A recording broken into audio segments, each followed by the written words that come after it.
Live. From the Queen City studio. Oh my God! With the Deacon live. Right now. Ready? Yes.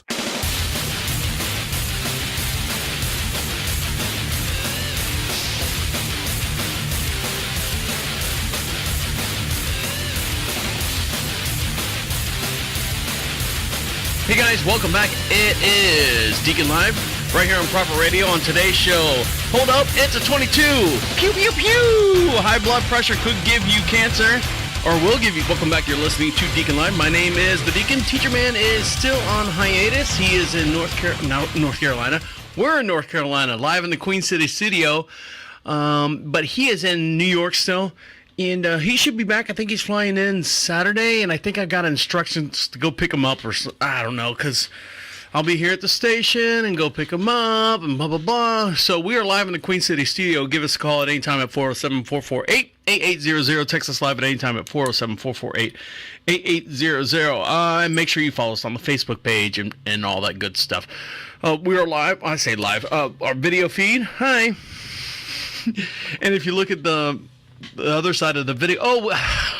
Speaking of video feed, we had technicians come in here. A teacher man's going to be so happy, so proud. We fixed his headphones. He always complains about them being too loud. And we fixed his microphone. We fixed his whole entire thing. We spent, I think, $40,000 on getting these people in here and fixing all this stuff. But, well, now we're good. So he should be happy. Hopefully he'll be happy. And when he comes back, as soon as he gets back, I'll make sure you guys are aware of that as quickly as possible. So we were talking about everyone's going back to school, getting ready for school, getting all their new clothes, getting all this, all that stuff. And a funny thing, when I used to go school shopping with my mom, I never understood school shopping. But at the time, you're a kid. You don't understand that. You're just like, why can't I just wear the stuff that I wore over the summer? Now you need new clothes. You need new this. You can't wear this. It's like a fashion thing. And now schools are all going, walk into Walmart. They're all going to uniforms. And you walk into Walmart or whatever, and they got all white shirts, polo shirts, all pink shirts, all purple shirts, all blue shirts, and then all like khaki shorts and blue, shorts and pants and stuff. And then you see all the pictures of everyone, with their new outfits, their new backpacks, all the new stuff. I just wanted the new gadgets. That's the only thing I really liked. When my mom would go school shopping for me, she would buy all the new gadgets or the new pens and paper. I needed paper. Had to have college ruled paper for some reason. College ruled paper. If you guys don't know what college ruled paper is, you had wide rule and then you had college rule. So when you were writing, you didn't, I wrote big, so when you're writing, you didn't have to flip the page over every time. So you had all this room, and it was all nice and neat, and it was all thin, nice, tight, and you're like, I'm writing on college paper. I'm writing on college paper. I'm tracing my turkey thing, my turkey handprint on college ruled. You felt special. I'll tell you what, though, if you got in trouble in school and you had to write sentences and you had to fill one page, you looking at Jeremy next to you, you're like going, hey man, can I borrow one of your wide ruled paper? I don't want to do the college ruled paper. My hand's going to be cramped writing all these, because you had to write sentences. That's what you had to do. I will never talk in class during Miss McCormick's lesson. I will not talk in class. And then you get to the point where you're like going, and you draw one line down, and then you do I will,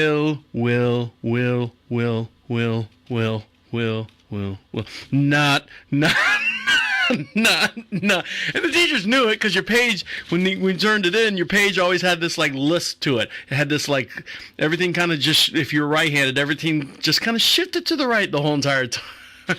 But you know what? You had to do it. I got in trouble one time.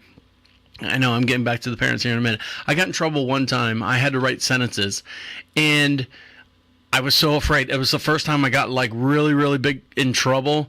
And I literally hid, at the time, we had a linen closet in the hallway. And I took out 2 shelves, and my mom used to keep comforters in there so I could fit in it and shut the door. And I had a little flashlight. And I'm sitting I had 200 sentences to write. I'm sitting in the closet writing this, sweating. My mom's like, Deacon, where you at? And I'm like, oh, Christ, shut up. And I'm in the hallway, the main hallway of the house. Anyways. But parents are taking all pictures of all these kids going back to school, and they're loving it. I know you guys are. It's a proud moment. I can understand that. I have cousins and nieces and nephews, and when they do anything special or erratic, sometimes in the same picture, they you see the pictures of them. And so all these kids and stuff. But there are some families or some people on my Facebook, and unfortunately the way the system is, the society here in the United States, what do they say? Like, not now, it's getting better, but 50% of all marriages end in divorce. So 10 years ago, I guess you would have now a first grader, second grader, third grader. So, parents are split homes, split families. Oh, excuse me. So you have split families. So you always see, the mom dropping them off or the one dad. You never see both parents in a lot of the pictures that you see. And the people that can do both pictures, the both family, power to them, man. That's great. I mean, I don't want to say you're better than anyone because you're not. No, oh God, here I go. Phone calls are lighting up. Let's just say, I understand that things don't work out for the best for some people, or some things do work out for the best for some people. But when you show all your Facebook pictures and photos and whatnot, and I'm going out to eat, I'm going out golfing, I'm going out to ride in the boat, we're going out jet skiing, yay summer, I gotta do this and gotta do that. There's no pictures of kids in the scene, in the background on a lot of the pictures that I'm seeing. Or past posts, and then all of a sudden, hey, my 3-year-old, he's not going to school yet, are you, little fella? Now, my 7-year-old, my 9-year-old, and my 13-year-old are all going to school this year, and you're like going, what? 3 kids? 3 kids? You had 3 kids? I had no idea. I had no idea based on you eating a bloomin' onion and shooting back tequila shots about 2 months ago in your Facebook post. So, but it's just weird to see that.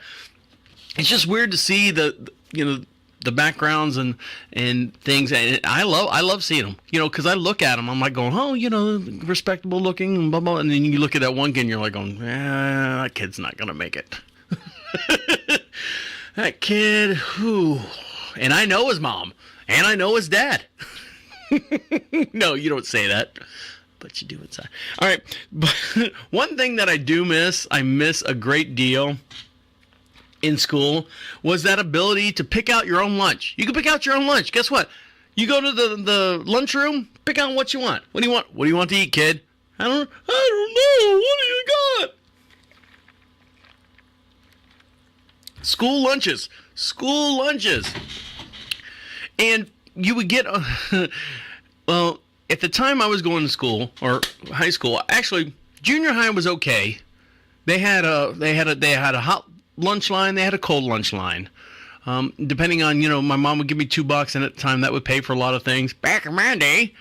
And when I got to high school, they had, like, of course, we had 3 different lunch shifts, which was unheard of. I tell my friends, the people that I know, that I had a graduating class of over 700, just in my graduating senior class, over 700 students.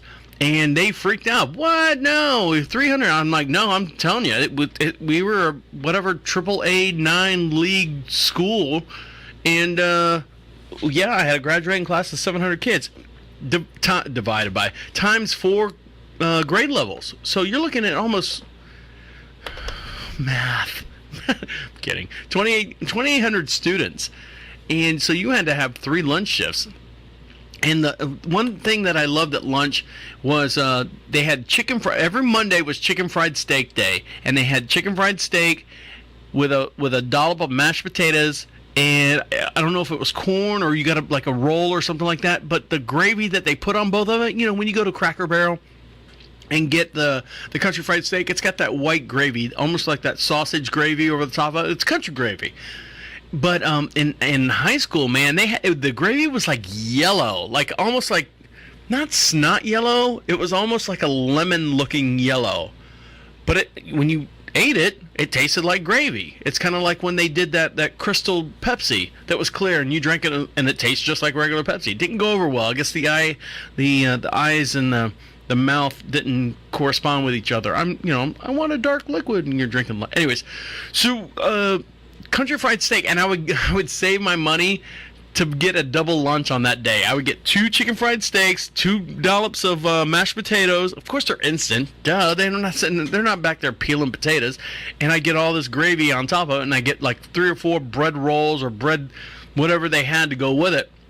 And the best part was, this is the best part, we had a new football coach. Now, and that's all he did. He just coached football.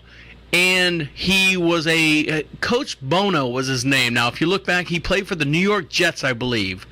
And he blew out his knee or something, and he couldn't play football anymore. And he ended up, teaching our varsity high school football team. And so to fill a full day's worth of pay or work for him, he would sit at the cashier and do the hot lunch line. Well, nobody told him the prices, all this stuff. And the keys are just the old school keys where you just hit, like, when it says, cheeseburger, he'd hit cheeseburger on the thing. And, oh, you got a thing of fries, cheeseburger, and a fry, and what is that? Chocolate milk. Is that the 8 ounce or the 12 ounce? Oh, it's the 12 ounce? Well, that's what you're supposed to do. He would just look at it and go, I think it was called adjustment. He would hit, like, adjustment and just go, how much is that? He goes, I don't know, man. He go, that's $2. And then the next kid behind him. So Coach Bono's line was always the longest lunch line. And we had like 6 lunch lines. Coach Bono's line had all the kids in it that knew that he was hungover from the night before. I caught him out downtown one time. He had 2 girls around his arms. And he'd sit there and go, I don't know, what is that? A honey bun and a fruit punch and a Snickers bar, 75 cents, man. I don't got time to sit. He didn't care. And you gave him, and the best part was he tried to make it as neutral, round as possible. It's $1, $2, $1.50. That way he didn't have to really give change back. I mean, he was a young guy too, and he's like going, here I am. This is my life. I'm ringing up lunch food for these kids, especially this guy here. God, look at him. Oh, he's going to piss someone off in life. He's talking about me. So, yeah, he was our lunchroom lady. He was that lunchroom lady. Coach Bono, just like Sonny Bono, skiing around trees and hitting trees, or whatever that Eminem lyric is.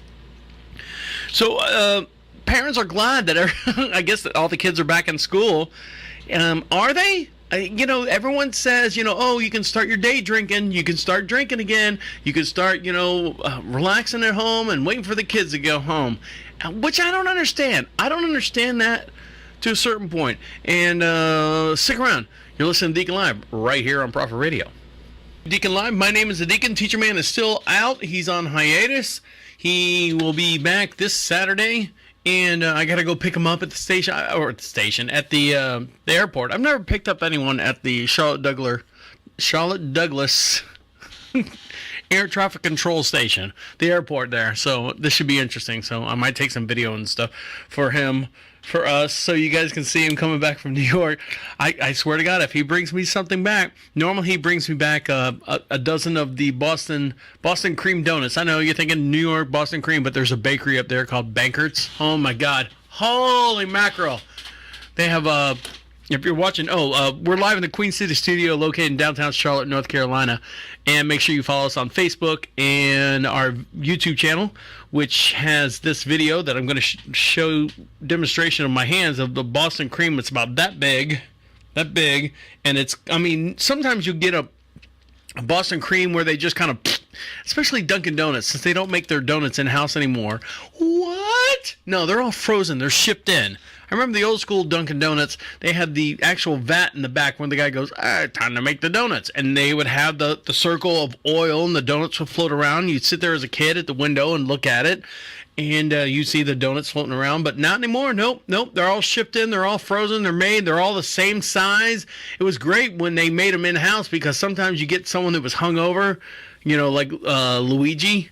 I'm just saying, Luigi was working there when I was a kid, and he would get, a little hammered, and you make some donuts big and some donuts small. There were never no consistency. Now, if you look at every single Dunkin' Donuts, they're all the same goddamn size. They're like right in the middle of. They're not small, but they're not the big ones that you want. So you end up eating 2. You end up eating 3, and they're like 300 calories each. And see you later, waistline. See you later, summer body. See you later, whatever. Anyway, so so he better not bring me back anything from the Bankert's Bakery located in Long Island. There's a little plug there, so a little kickback would be nice. You can email me at any time at deacon@profitradio.com, and we'll get you some free swag so you can stick it on your Bankert's bag, or stick it on your car, or stick it on your kid's notebook. That'd be great. Hey, what's this, little Johnny? Podcast my mom and dad listen to. Oh, really? What's it about? You. Oh, really? Oh, I have to see this, and I'll have to cancel everything, and then I have it going on. Oh, my God, they're talking about this, and they're talking about that. Oh, my God. And we need to emancipate anyone that listens to the Deacon podcast in our schools, okay? And then we're going to get everyone else. I know, it's a horrible, it's a horrible impression. But what's happening is now... there's a school in Oklahoma County, Oklahoma City, Oklahoma. I don't know. There's so many Oklahomas. I'm gonna let the story tell the thing. But a kid, and the girls, a boy, quote unquote boy, in the girls' restroom looking over the stalls. And they had to shut the school down. And here we go. You ready? School district was forced to shut down for 2 days after parents used a Facebook group to threaten a 7th grade transgender student. Achille Public Schools closed Monday and Tuesday after this post on a parents group. Heads up, parents of 5th through 7th grade. The transgender is already using the girls' bathroom. We have been told how the school has gone above and beyond to make sure he has his own restroom, yet he is still using the girls'. Really? Looks like it's going to be a long year. Other adults responded to the post, calling the student this thing and a half-baked maggot. One parent even suggested a, quote, good sharp knife would stop the student, and Jesus. Another said their kid should whip his until he quits coming to school. The superintendent of the district said he made... So you can say you can stab a kid, but you can't say whip his ass.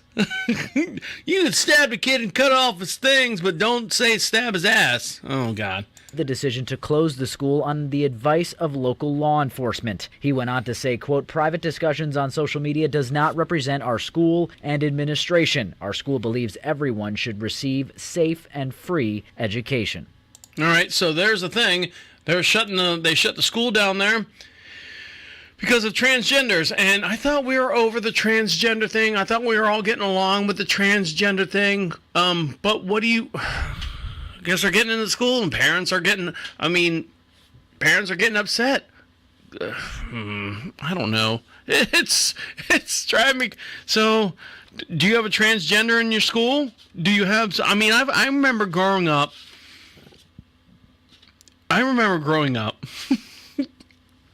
My first day on this planet, I actually said, "What the hell are all these lights, and who are these people?"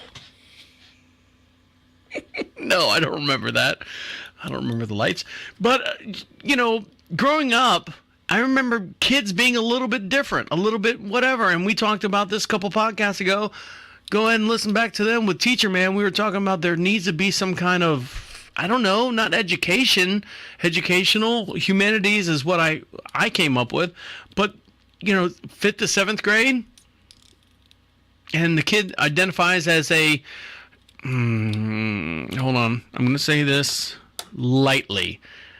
The kid identifies as a different gender. I remember... you remember when Timmy, and I'm going to say Timmy because it's a generic term. Do you remember when they used to make fun of Timmy because Timmy played with dolls? Timmy plays with dolls. Timmy plays with dolls. And then when you dive into it, he was actually playing with dolls because he wanted love and nurture. He was trying to love and nurture something. Didn't make him gay. Didn't make him gay. Didn't make him whatever, what they say.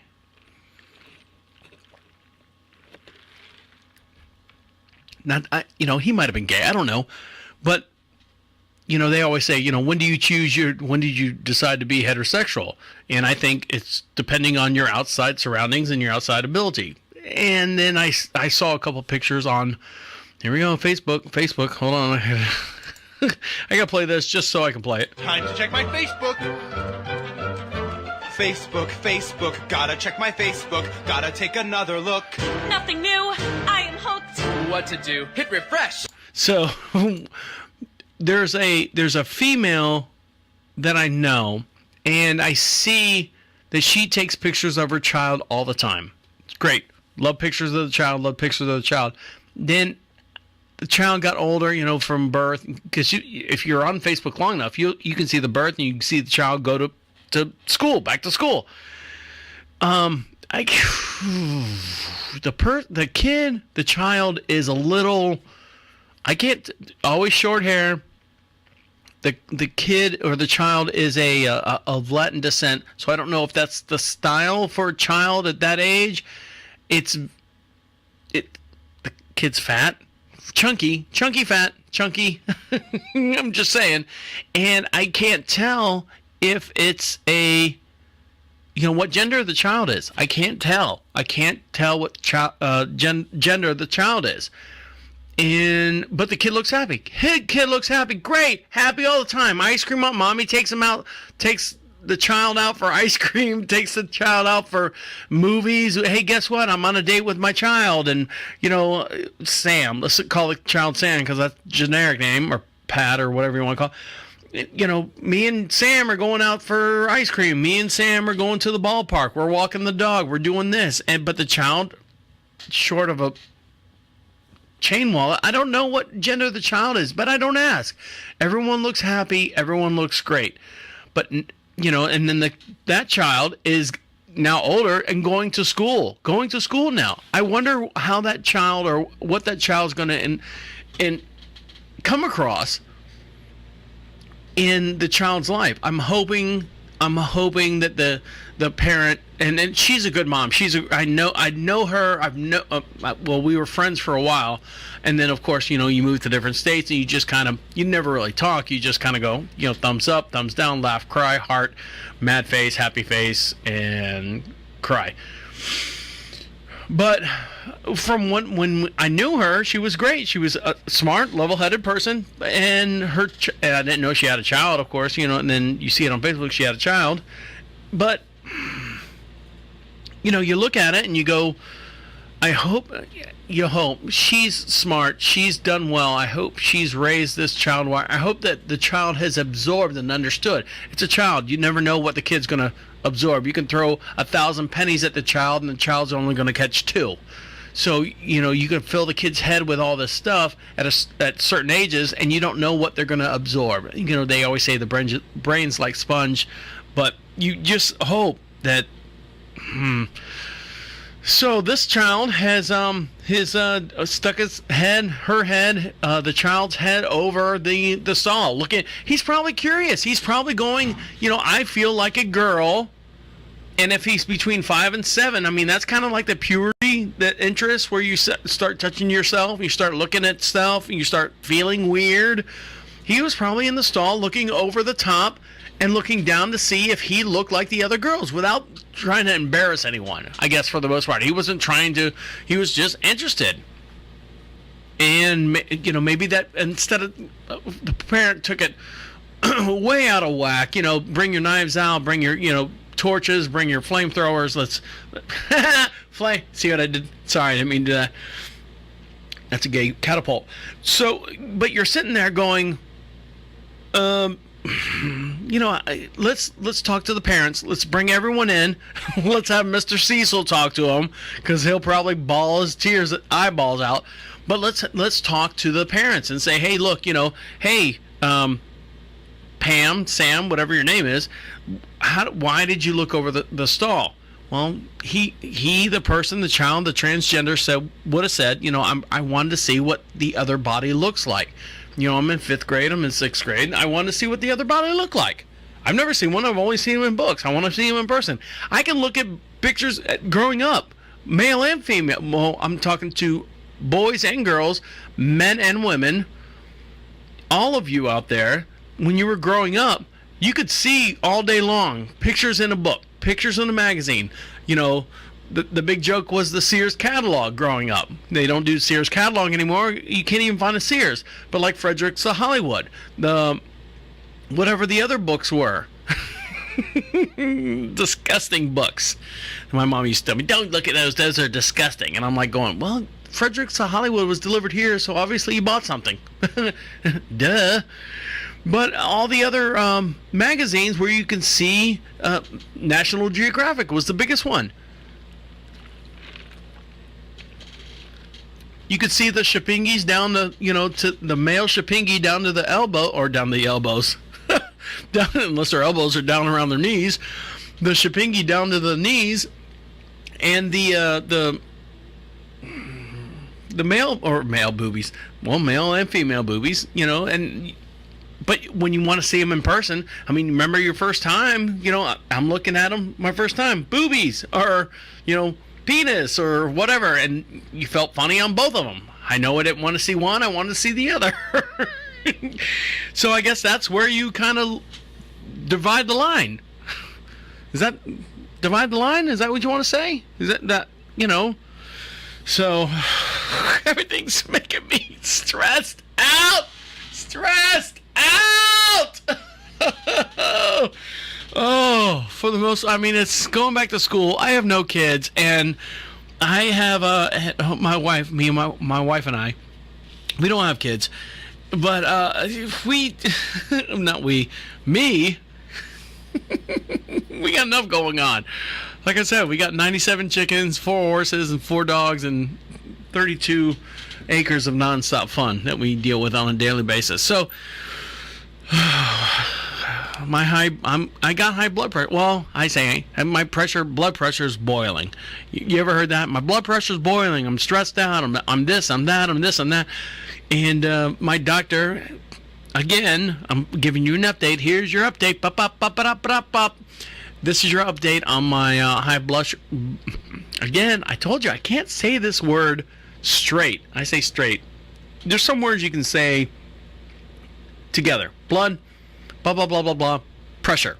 But when you say blood pressure, it's kind of like saying the judiciary, the judiciary system. You can't sound drunk without saying it. Judiciary, blood pressure. My blood pressure, my doctor said I have high blood pressure, and I'm going to prove her wrong. Actually, I have proved her wrong. My pinch hitter doctor, I proved her wrong. If you look on the video, soaking in motor oil, I have a very high-tech blood pressure blood pressure reading system. I was talking to a guy and I said, hey, I got one of those, and he's, oh, you got a BPSMMM. And I'm like going, isn't that a site on a porn thing? He goes, no, it's a blood pressure something. And I'm like, it's a cuff. It's a cuff, blood pressure cuff, BPCFM or something. But that's what I got. I got this high-tech digital. It was like $500 and something because I wanted to get the best. I wanted to prove her wrong. I'd rather spend $500 and prove her wrong than sit here and spend the next however long my life is taking blood pressure medicine. So when we come back, I'm going to do live on the video. I'm going to take my blood pressure I'm probably going to be stressed out because I've been talking about all this other stuff. But stick around. I'm going to do the blood pressure thing here in just 1 sec when we come back. You're listening to Deacon Live right here on Proper Radio. I'll be right back.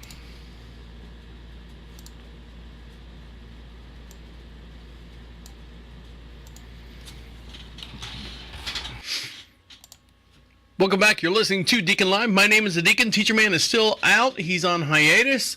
He will be back this Saturday and I gotta go pick him up at the station, at the airport. I've never picked up anyone at the Charlotte Douglas air traffic control station, the airport there. So this should be interesting. So I might take some video and stuff for him, for us, so you guys can see him coming back from New York. I swear to God, if he brings me something back, normally he brings me back a dozen of the Boston cream donuts. I know you're thinking New York Boston cream, but there's a bakery up there called Bankert's. Oh my God, holy mackerel! They have if you're watching, we're live in the Queen City studio located in downtown Charlotte, North Carolina. And make sure you follow us on Facebook and our YouTube channel, which has this video that I'm going to show demonstration of my hands of the Boston cream. It's about that big. And it's, I mean, sometimes you get a Boston cream where they just kind of, especially Dunkin' Donuts, since they don't make their donuts in-house anymore. What? No, they're all frozen. They're shipped in. I remember the old school Dunkin' Donuts, they had the actual vat in the back when the guy goes, time to make the donuts. And they would have the circle of oil and the donuts would float around. You'd sit there as a kid at the window and look at it. And you see the donuts floating around, but not anymore. Nope. They're all shipped in. They're all frozen. They're made. They're all the same size. It was great when they made them in-house because sometimes you get someone that was hungover, like Luigi.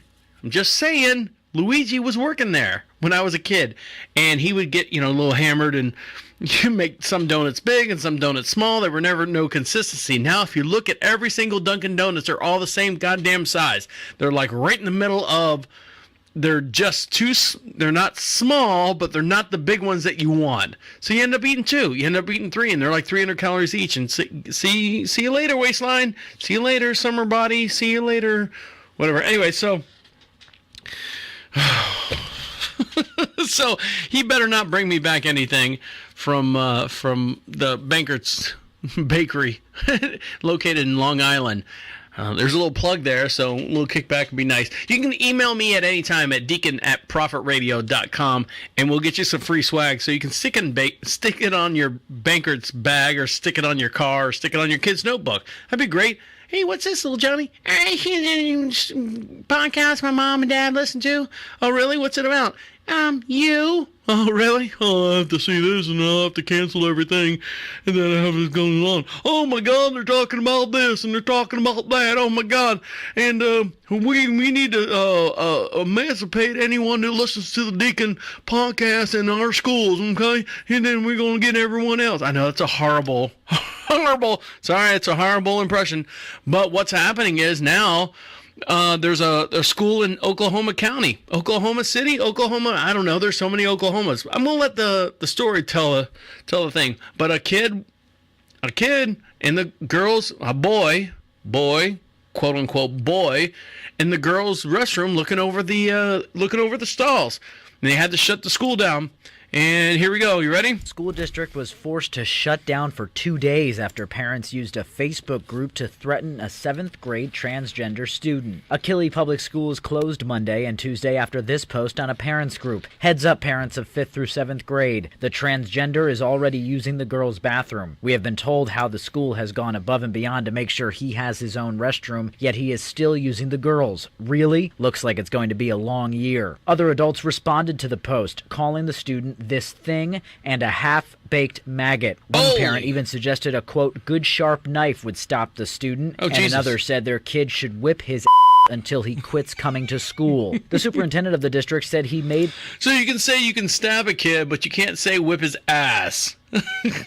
You can stab a kid and cut off his things, but don't say stab his ass. Oh, God. The decision to close the school on the advice of local law enforcement. He went on to say, quote, private discussions on social media does not represent our school and administration. Our school believes everyone should receive safe and free education. All right, so there's the thing.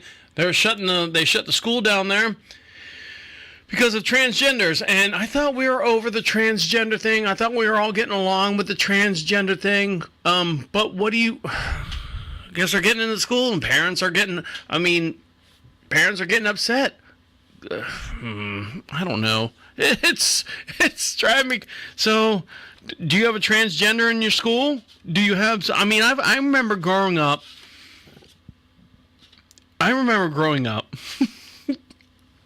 My first day on this planet.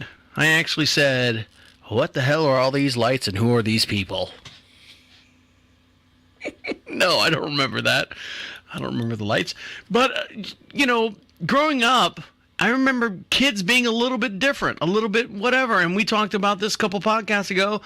Go ahead and listen back to them with Teacher Man. We were talking about there needs to be some kind of, I don't know, not education.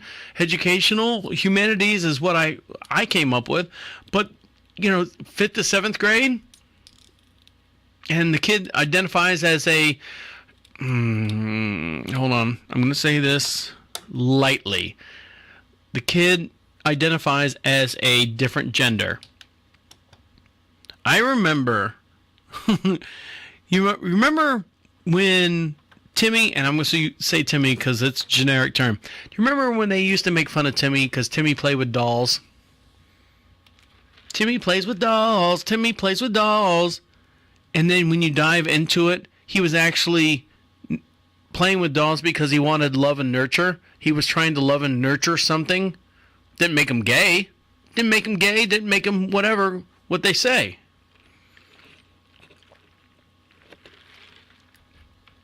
He might have been gay. I don't know. But, they always say, when did you decide to be heterosexual? And I think it's depending on your outside surroundings and your outside ability. And then I saw a couple pictures on, here we go, Facebook. Hold on. I got to play this just so I can play it. Time to check my Facebook. Facebook. Gotta check my Facebook. Gotta take another look. Nothing new. I am hooked. What to do? Hit refresh. So there's a female that I know, and I see that she takes pictures of her child all the time. It's great. Love pictures of the child. Then the child got older, from birth, because if you're on Facebook long enough, you can see the birth and you can see the child go to school, back to school. The child is a little, I can't, always short hair. The kid or the child is of Latin descent, so I don't know if that's the style for a child at that age. The kid's fat, chunky fat, chunky. I'm just saying, and I can't tell if it's what gender the child is. I can't tell. What gender the child is.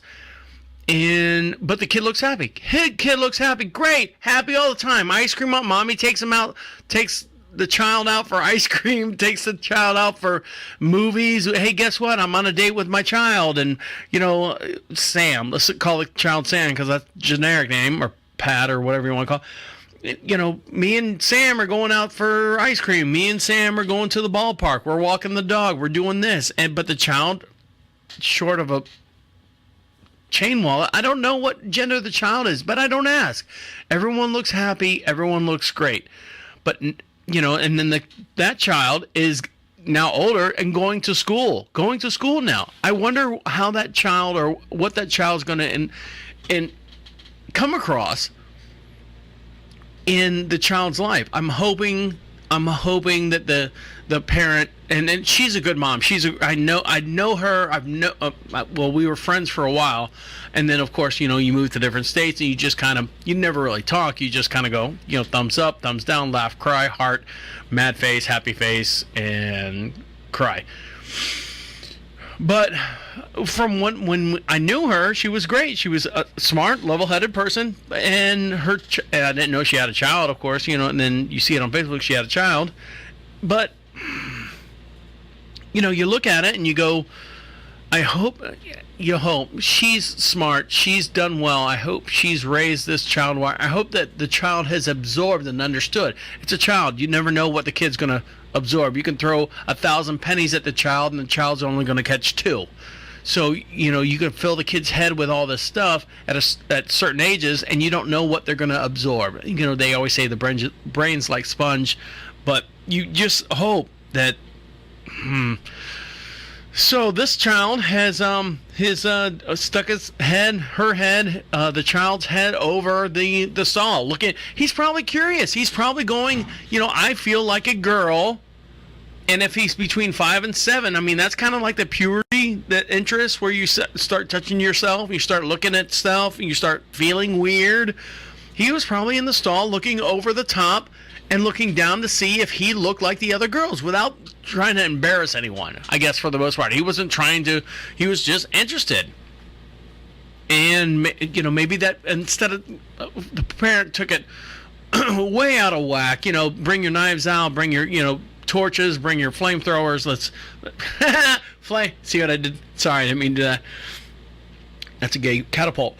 So, but you're sitting there going, you know, let's talk to the parents. Let's bring everyone in.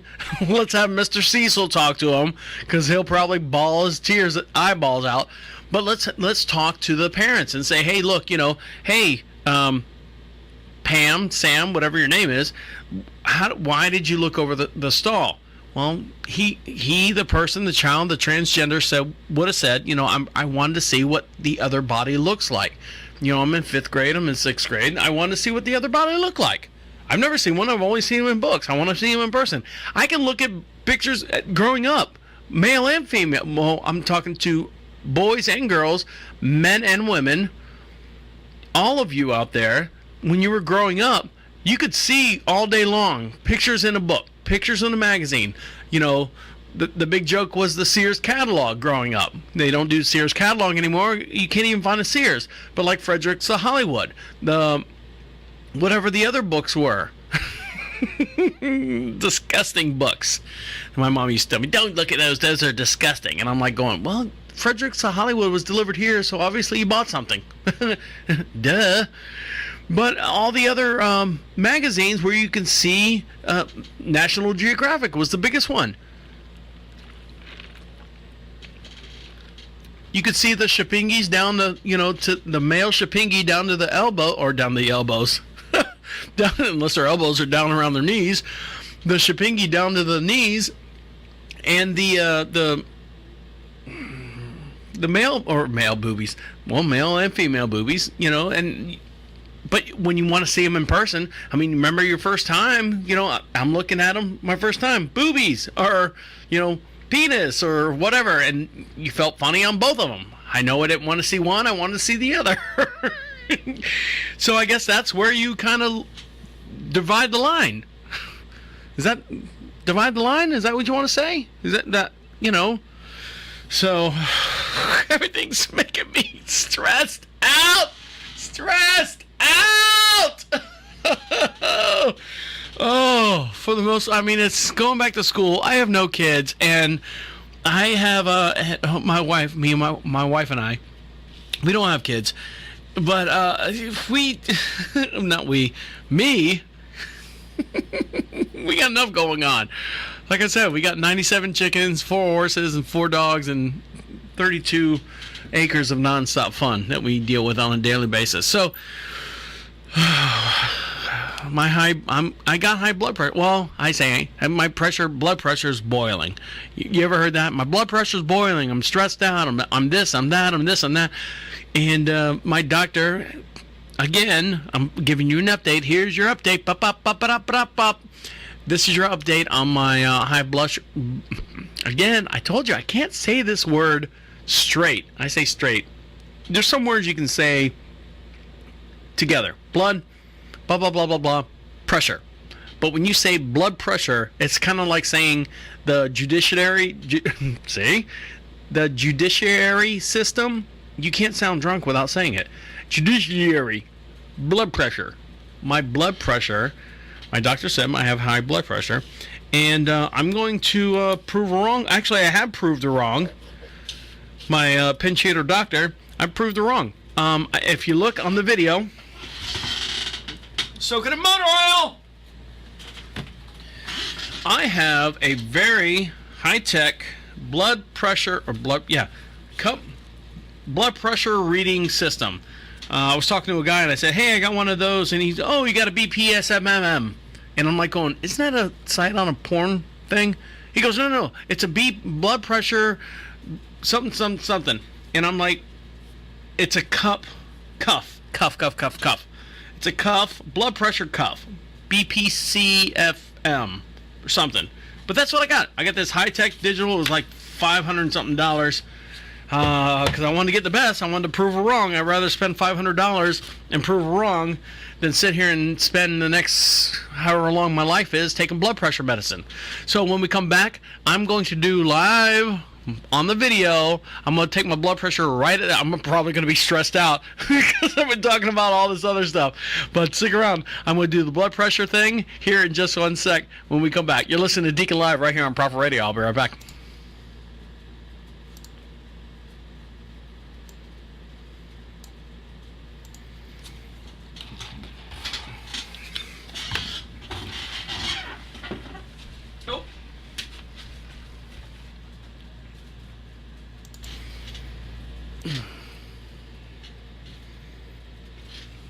This arm?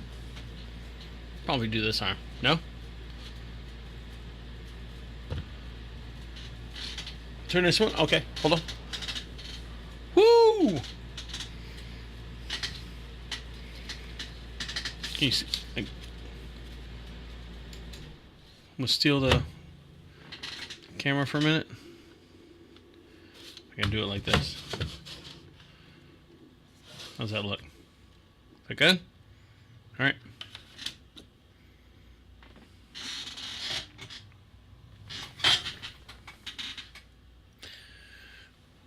We have to get a new chair. This one's... I'm sorry. I'm not dealing with it anymore. I'm saying, put the foot down. Fucking blood pressure medicine. Shit. I'm out of control. All right. I'm going to turn this off until we're ready. Thank you. Thank you, Mr. Light. All right.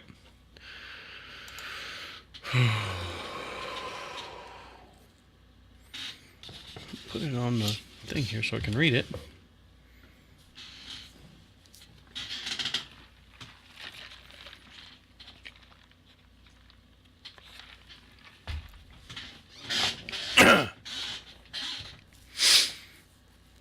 Ready? Yep. We're good. Okay. Welcome back. You're listening to Deacon Live right here on Proper Radio. My name is the Deacon, minus Teacher Man. Give us a call at the station at 407-448-8800. Text us live at any time at 407-448-8800. Live in the Queen City studio located in downtown Charlotte, North Carolina. Make sure you email me at Deacon at Prophet Radio if you want some free stuff. We'll get it to you. Bunch of stickers, bunch of things, pamphlets, medicine droppers. I don't know. I'm just making shit up. But you can get some free stuff for your car, some swag, some stickers. Everyone likes stickers. You can put them everywhere. I used to put stickers all over my school books. But I'm trying not to stress out anymore. Trying to relax. My doctor, and I can't relax. You know why I can't relax? Here's the thing. So my nurse practitioner, made up job, said that every time I go into her office, I go in twice a year. For my physical. Thank God for the... Why am I doing air quotes? Thank God, like he exists. I don't know. I just caught myself doing that. I'm like going, thank God that I don't have... I guess it's knock on wood.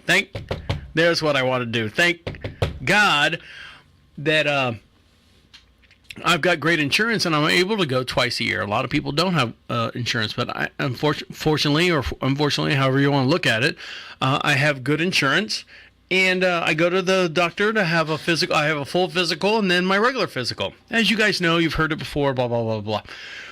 So for the last couple of times, every time I go to my doctor, my nurse practitioner, I go to a doctor and nurse practitioner, I get handed off to her. I got high blood pressure. Well, it's the middle of the day. The doctor is probably, or the hospital doctor, wherever I go, the office is about an hour from my location, actually an hour and a half from my location, because I lived in on the east side of Charlotte, and I got to go all the way to the Huntersville, Cornelius area. So if you're familiar with that area, that's where I go. Yep, right there. You know where it's at, right across from the Burger King. So when I get there, she always takes my blood pressure, and my blood pressure has been high every single time, 135, 137, blah, blah, blah. Anyway, so she said, here's some medication, you need to be on it. I said, okay, I'll take the prescription. I'm not getting it. She doesn't know that. I'm not getting it. And my wife keeps going, did you pick up your medicine? I always get text messages. You have 4 days to pick up your medicine at CVS. You have 3 days or it's going to be blah, blah, blah. And I'm like going, I'm not picking it up. I'm going to do this myself. I'm more powerful. Who's smarter, me or you? And I'm looking at the screen of my blood pressure cuff thing that I'm looking at here. Who's smarter, me or you? I can regulate this. I just need to know what I'm doing wrong. Well, if you know what you're doing wrong, for example, if you're a big fat fuck, and you eat McDonald's every day, of course, don't eat McDonald's every day. You're not going to be a big fat fuck. So my thing was, I take a lot of supplements and drink a lot of coffee, and I backed out completely out of all my coffee and most of my supplements because I've learned to do a couple different diets and whatnot, and I'll get into the diets a little bit later. So then I'm scrolling through the news feed and stuff, and where I get all my, not material, but where I get all my stories from, and I see this. Hold on. Jesus Christ, guys, you're killing me. Literally, you're going to kill me. When I see this, blood pressure medicine recalled, and I'm like going, what do you mean it's been recalled? Why has it been recalled? And hold on. Of course, this doesn't want to work properly.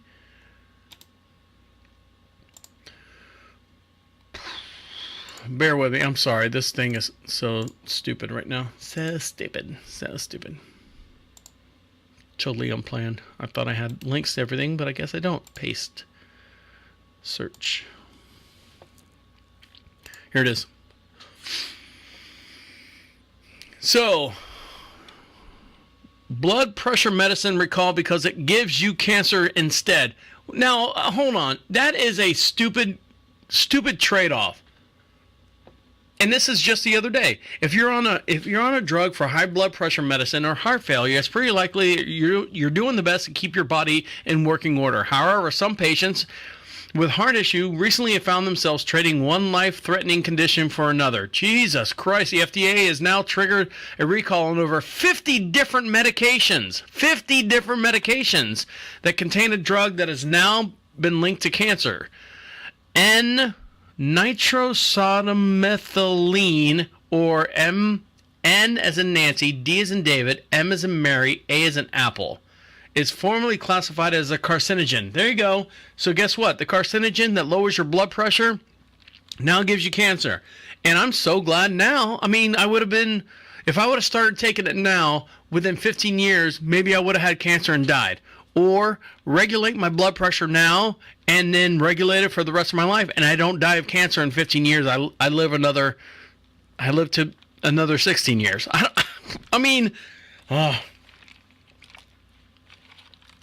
You're trading the good for the bad or the bad for the good, and then they come out with this article, and I'm so glad that didn't happen.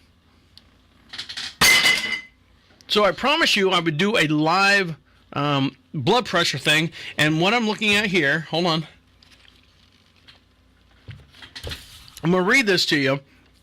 This is a life, if you're watching the video here, life source. Hold on, I know I got to turn the light on, give me a break. We can't get under the camera, Deacon. Yeah, no shit. I'm so glad you can't hear these guys in the other room. Punch every one of them. Strangle him with this thing, turn it on, and have it around his neck. So if you're looking on the camera, I got to pull up the camera so I make sure that I'm in frame. We are looking at the Life Source UA767 Plus. So this is what I'm getting into right here. All right, I've been doing this for, you can see the camera reflection. Hi. And this is the cup. Now, I'm going to do it live on the air. Sure, why not? Let's see. And it's going to be horrible. This is going to shoot everything out of the water. This is going to eliminate, why the hell is that? It's going to eliminate all the stuff that I said, and I got to put it on my left arm, so bear with me. Bear with me. I'm putting it on my left arm. All right. My totally massive arms here. Hold on.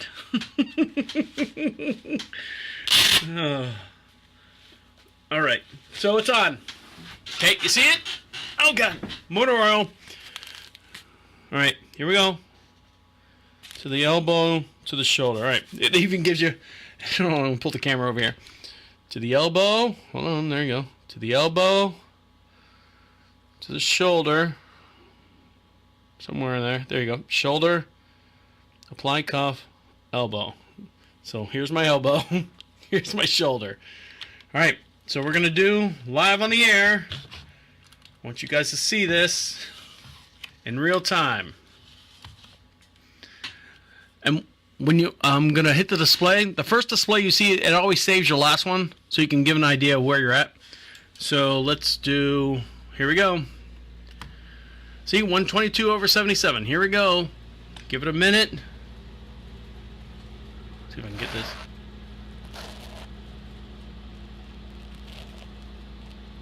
Here. Here, getting close. I'm holding my arm. Let me set my arm down. So it's squeezing. Squeezing. Squeezing. You see my fingers in the video. Alright. And then it's releasing. I've been pretty good. There you go. It's reading. It's reading. Almost there. Almost there. Relax. Breathe in. Of course it's 138/76. Because I'm doing a fucking talk show talking about goddamn blood pressure giving me heart failure. Or giving me cancer. So, but for the most part, I mean, that's how it works. I've been doing this. There you go, one more time. 138/78. So, there you go. Oh, did I mix these up? Oh, son of a bitch. Hold on, guys. Hold on. I'm wrapped around my goddamn headphones.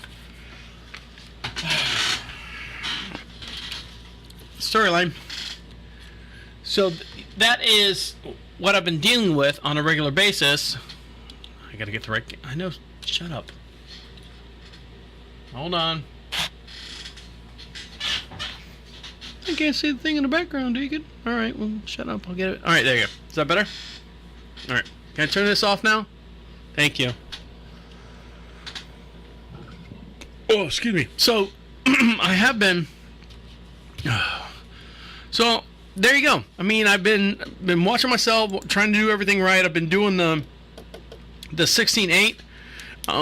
But my blood pressure, I guess... Well, of course now, I'm in this very stressful situation. And this stressful situation has given me high blood pressure. Huh. I wonder if anything's linked to it. Have you guys donated blood before? Have you guys ever donated blood or gone to like the blood bank or the truck, the big red truck, or the...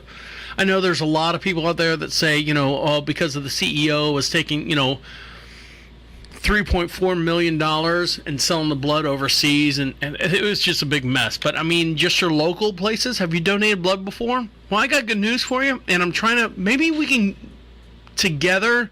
join together, and be together on a new way to approach how to donate blood. And when I come back, I'm going to get into that, and I'm going to tell you about a friend of mine who actually donated a shit ton of blood. And I'm still trying to do the math on how this is possible. So stick around. You're listening to Deacon Live right here on Prophet Radio. I'll be right back.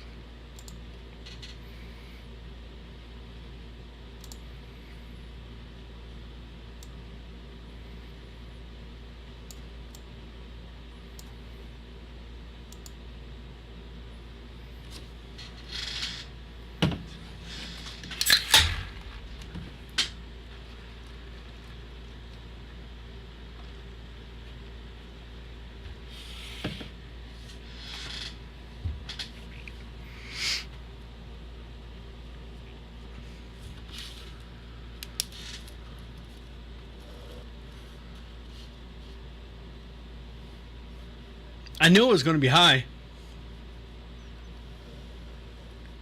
I know, like, because I had to leave the station. I had to go and drive all the way home, pick up one of my dogs, and go to the vet, and then come back, or because it's got an infection in the ear, and come back drop the dog off, and then come all the way back here. I mean, you're talking 4-hour round trip to leave here, hour home, go to the vet, 30 minutes there. Oh, I had to pick up a new battery for the work truck. Yep. So, yeah, I'm surprised it was that low. I've seen it, well, when I go to the doctor's office, it's always like 147 over 3,000. I don't know. Made up numbers, I guess. All right, here we go. I know. Shut up.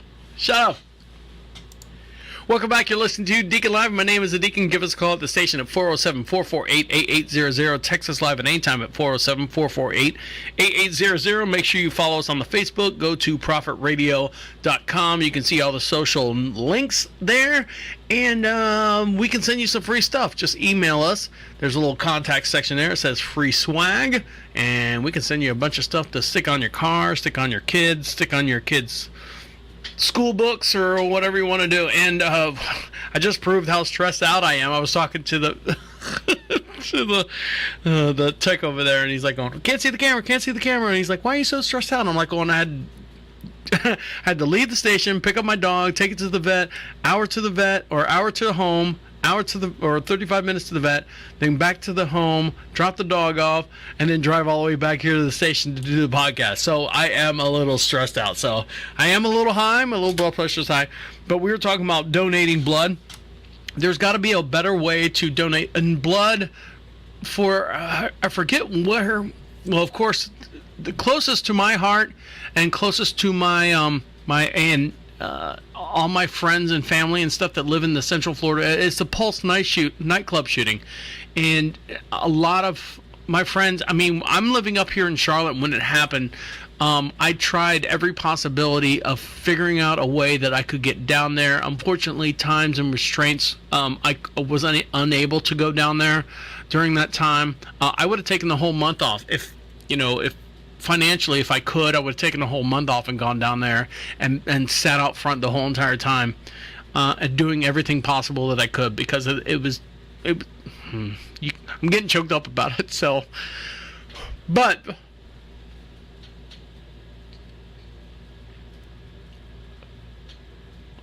a gentleman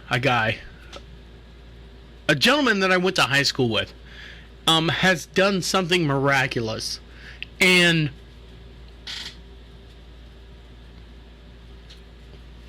I knew him in high school. I knew who he was. We talked, we communicated. We had a couple classes together in high school. You know, your high school friends high school is what shapes you to be somewhat the human that you need to be. And then when you go to college, you take who you are and apply it to what you learn. That's the way I look at it. So, this gentleman, Keith Johnson, I've been friend on Facebook for a long time. You see pictures here and there, and this going on and this going on and whatnot. And he just posted the other day something that is shocking. I didn't even know it was possible. I didn't even know it was an achievement. It's kind of like when you go to on your summer break, when you rent books from the library, they give you, okay, you read, you're in the 100 book club, or you've read this or done this. It's an achievement. I don't want to say I'm not diminishing the achievement at all, but it's one of those achievements that people don't know that's out there, and unless you're in that community. When I say that community, I'm talking about people who donate blood, who volunteer to once. Here we go. Here's where the phone lines light up. 407-448-8800. Text us live at any time at 407-448-8800. He has donated. Hold on, I got to switch screens here. He has donated. He just achieved. He has just achieved 25 gallons of blood. Now, I know you're thinking he's donated 25 gallons of blood. Well, how do you achieve that? How do you get to 25 gallons of blood? Donated.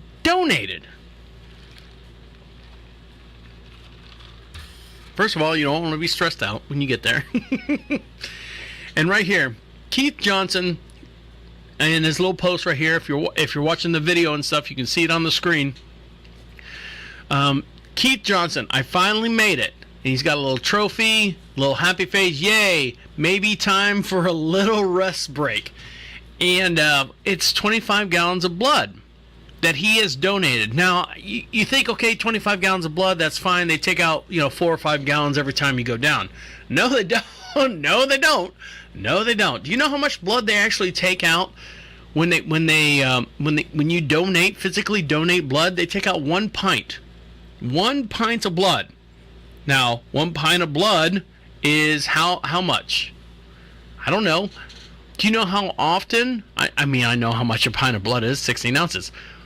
But do you know how many times in a certain period you're allowed to donate blood? So think about it. You donate a pint of blood, okay? You are not allowed to donate within. Hold on, I got to get my facts here right, because Keith is he's someone to look up to. You must wait at least 8 weeks before donating again. Yeah.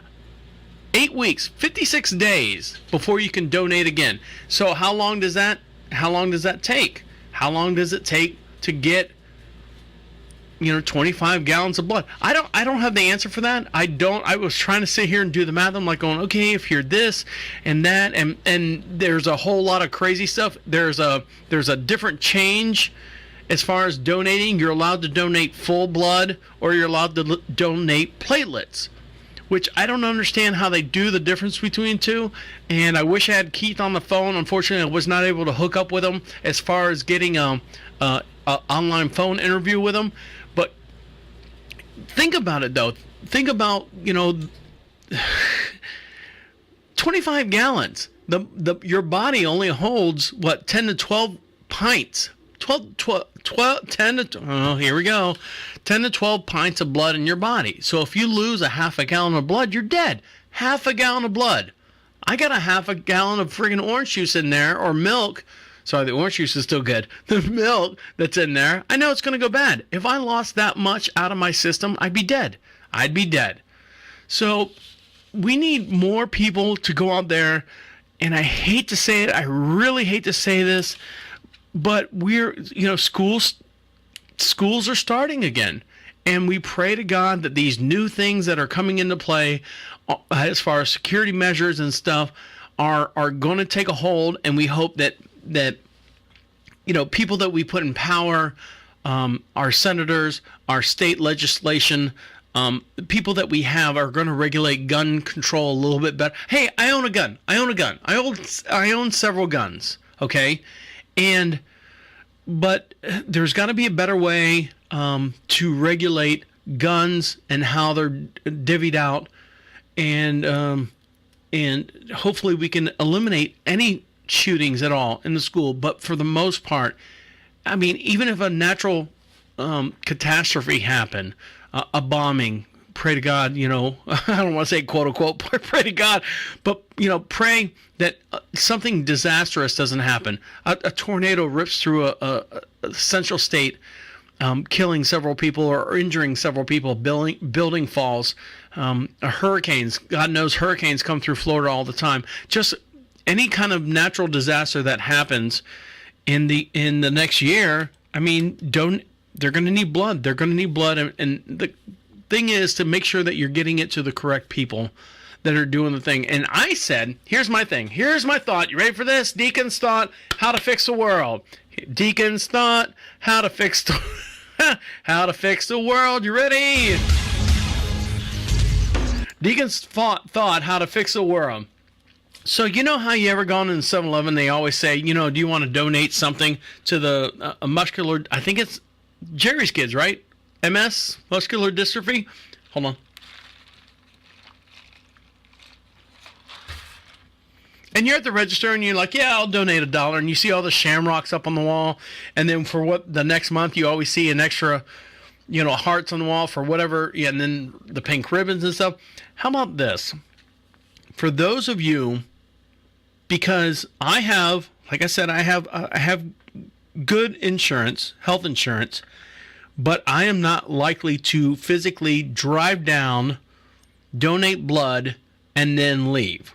Now, I know at one time, where they still do it. Home Depot does it. They have the big red bus goes out front, parks out front.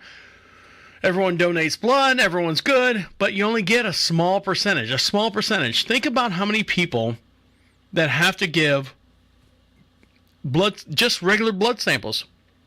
I'm sick, I'm ill, my normal physical, there's nothing wrong with me. Think of how many, think of the whole, it's almost like the fair tax thing. That's the way I'm looking at it. It's almost like the fair tax thing. So you go into your doctor's office and they want to take a blood sample. Okay, take a blood sample. Make sure that you're healthy, or try to figure out what's wrong with you. Let's start with there.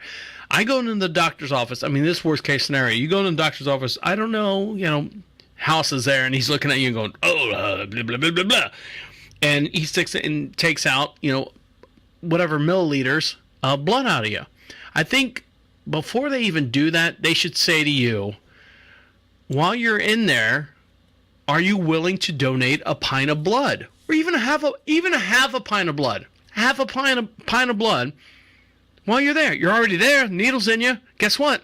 Hey, it takes one more second for me to hook up, because I've done it. I've done it. Of course I've done it. Sat in a chair. They stick the little needle in your arm, and I always tell the girl phlebotomist. Yes, I knew it, right? Phlebotomist that sticks the needle in my arm. And she's a younger woman, and she sticks the needle in my arm, and I always pray that she's there, because I always look at her and I always look up.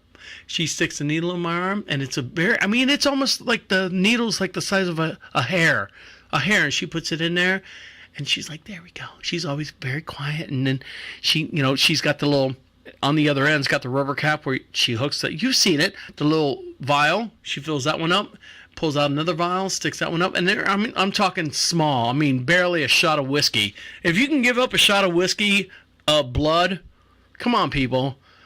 But I always say, I always look at her, I go, you're so gentle. I'm so glad that you're here every time. She's like, I always wonder if I'm, hurting the person or anything like that. But while they're there, before you sit down, I think the nurse or someone should say, I don't know if there's a rule or law. I'm just saying that something should happen to where, while we're taking your blood today, do you mind donating another $1 at 7-Eleven?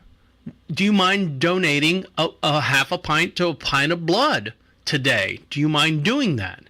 And you're already there. You're already, the rubber tube around your arm.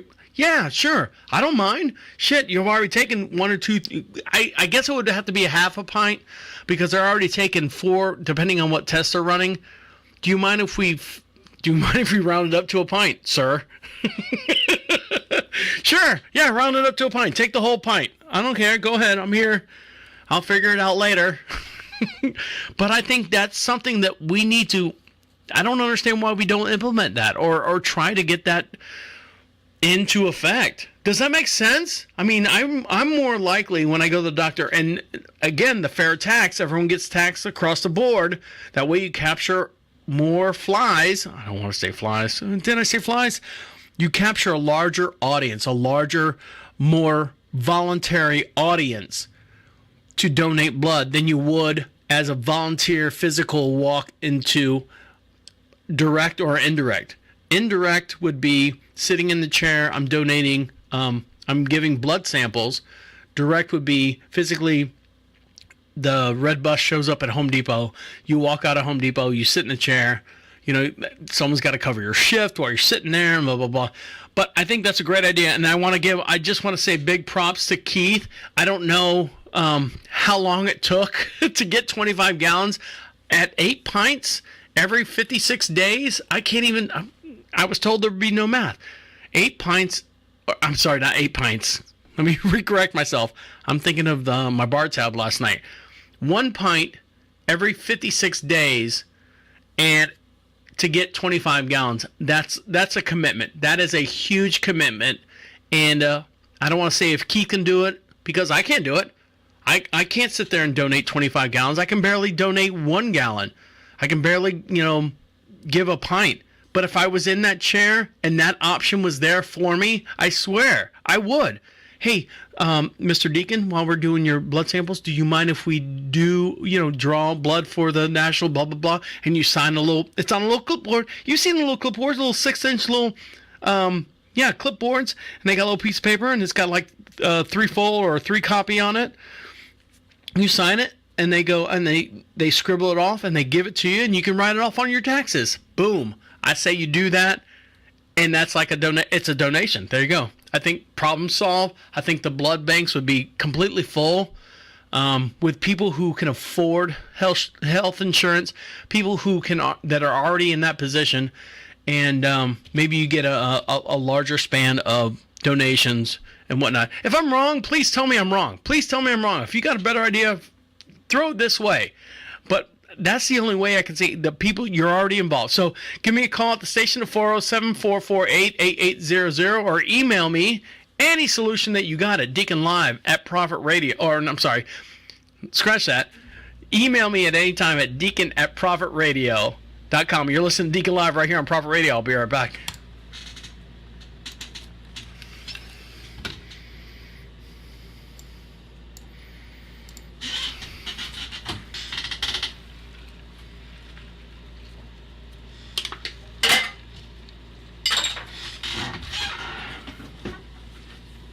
Don't start with me.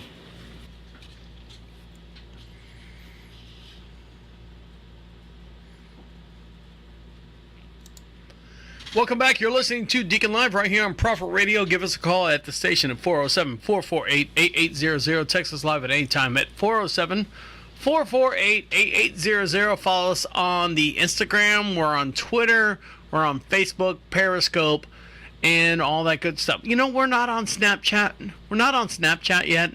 I don't know if that format is good for the station. But if you're on Snapchat and you want us to be on Snapchat, I'll be on Snapchat. And I'll do whatever you want. I can send you videos and stuff. Periscope, I like doing Periscope because you can go live automatically. And they save it, and then that's it. It's just a live thing. So maybe we'll dabble in the Snapchat here in the next few days or few months. The problem is getting Teacher Man, who's not here. He's still up in New York.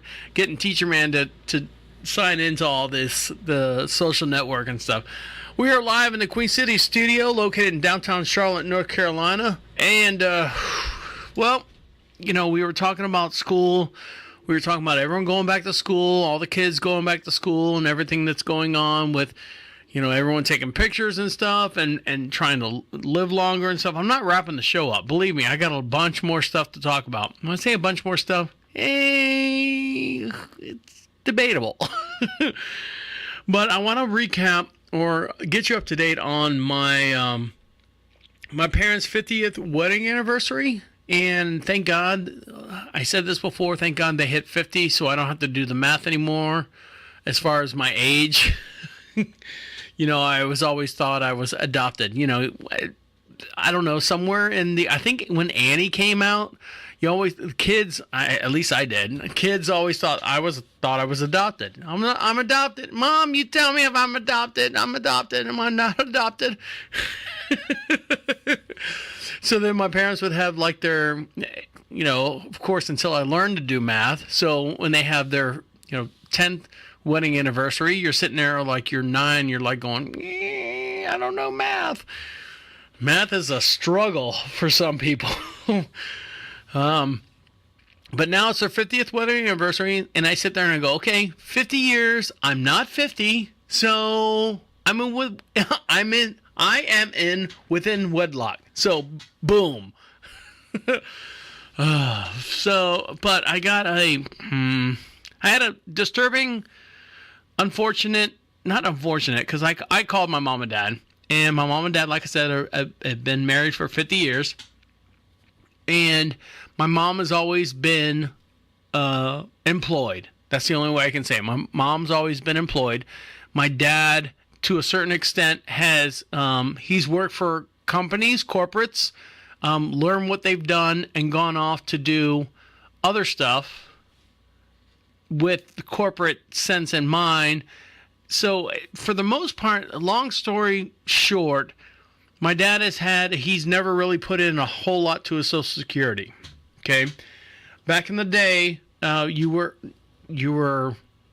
back in their day, you could depend on your Social Security, but Social Security only depends on how much you put in. So it's a percentage of your salary divided over the square root of how much blood you donate, and that's how you get your weekly, monthly check. My dad's also a veteran. My dad served 4 years in the armed forces, never saw combat, never saw duty or anything like that. His brother did. His brother saw a lot of combat. He, to this day, his brother, my uncle, do not have ever discussed his combat. Anything that he saw. He was in the paper one time, which is really crazy. He was, I don't know I remember sitting in my grandma's house, and there was an article always framed right above the phone. So every time you pick up the phone, it was a dial tone phone or a landline. It would sit there right by the front door, and you pick it up and you'd look at the wall, and there's the article, an 8.5 by 11 frame picture with the article, and it has my uncle, my dad's brother, and 4 generals. And I guess what happened was 4 generals were on a trip, not a trip. They were in the shit. So they were in the shit, and their convoy or whatever got ambushed or whatever, and they were out. I'm out of here. They were walking down the path, and here comes my uncle, my dad's brother, driving in one of the Jeeps with the window down in the front, and he saw these 3 guys walking down the pathway in the shit, and he said, "Hey guys, and it's like MASH, well, in my eyes, that's the way it was. These 3 guys are walking down a physical beaten path, a vehicle path. And so here comes my uncle on a Jeep, driving down this vehicle path. If you got farmland or anything, that the tire tracks are already worn in. And here he comes. He's like going, "Hey guys, you need a ride?" And he's like, "Yeah, we're going up to base, whatever." He goes, "Oh, that's like 30 minutes up the road." So he's driving. He has no idea who these guys are. He's driving. He gets to the base. The 3 guys get out, and they're 3 generals, 1 2-star and 2 1-star generals. And they gave my uncle, whatever, merit a badge, a pay increase, thumbs up, pat on the back, and all that stuff. And he made the paper. And that was, I guess, a proud moment for our family. But he does not talk about the Vietnam War or the shit war at all. But my parents, that's my dad. So he's pulling in some kind of veterans. I don't know, do they do that after 4 years? If you only serve 4 years, basic training and reserves and whatnot, do you pull in some kind of benefits when you retire? I have no idea. And if you do, how much is it? I mean, you were only in for 4 years, maybe 5 years. I don't know. But how much do you pull in? Is it $1,000? Is it $500? Anyway, so what's going on right now? I gave my mom and dad a call, and I said, "Hey, look, Aunt blah blah blah is trying to get a hold of me." I said, "Are you guys doing okay?" I said, "I've been calling your cell phone." No, we're fine. Okay, why aren't you answering your cell phone? Well, we don't carry our cell phones. Okay, all right. So I'm calling the landline. Well, I can't walk, Trev. All right, you can't walk. Are you able to move around? Is there something I need to do? Do I need to come? No, you don't need to come down here. Okay, cool.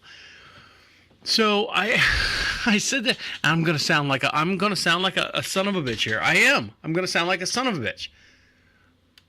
My mom continues to tell me that the transmission went out on what she had to have brand new was I don't know what year it is, Ford Explorer, XTLC, whatever. She had to have it. She, leather interior. She had to have all the bells and whistles and stuff. And I guess the transmission went out. Transmission went out at, it's probably 20 years old. What's 20 years ago from now? 98? Again, math. Can't do it on the spry. I could do it on a piece of paper. I'm not writing on this one. I need to save it for later. But anyways, so yeah, we had, well, we don't have the money. And my mom's retired. She retired early because she's got type 7 diabetes with the pump on her. And I'm not, well, hold on. I'm not going to drag my mom and dad's problems, physical problems, through the mud.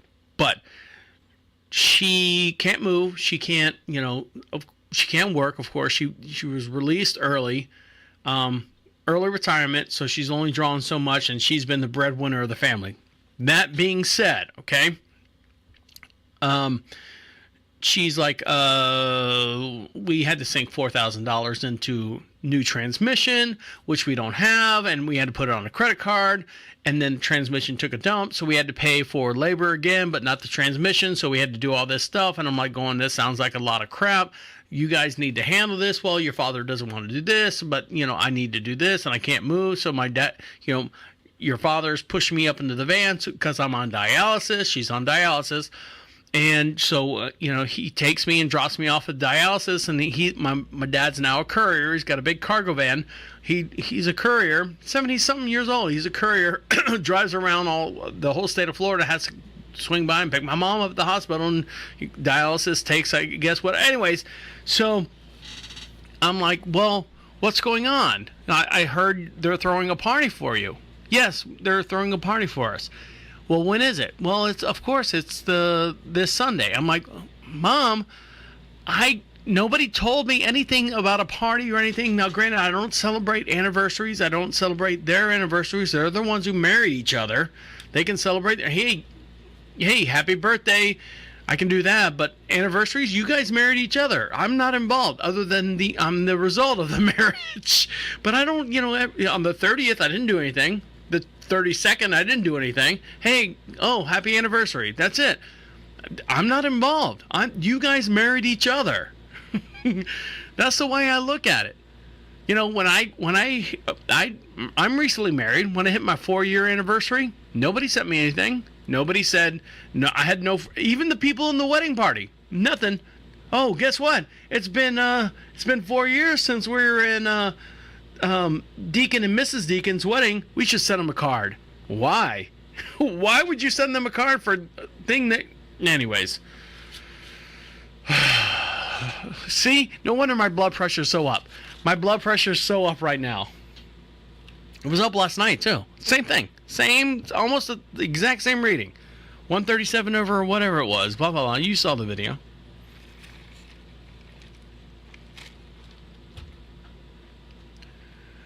So then I told my mom, I said, Aunt Shirley called me. Really? What'd she say? I don't know, Mom. I don't know. I said, I don't know. I mean, this is before I had any conversation with Mama. And I want you guys, here we go.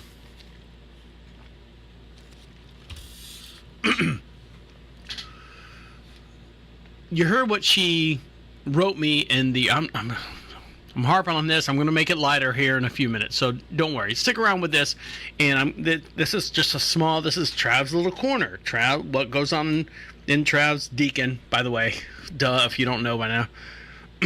Deacon's world in 15 minutes. 15 seconds or less. So I'll just play it. Here's the recording that I got because I didn't respond quick enough to the invitation that was sent to me. So hold on, here, let me make sure this is going to play. You ready? And where's it at?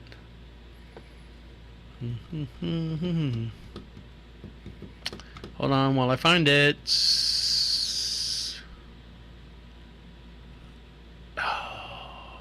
Did it save?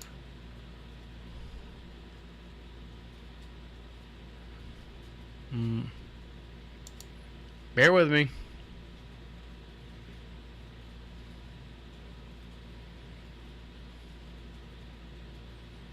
Should be right here. It's not right there. All right. This program's a waste of shit. All right, so now I have to dive in there and get it. Here we go.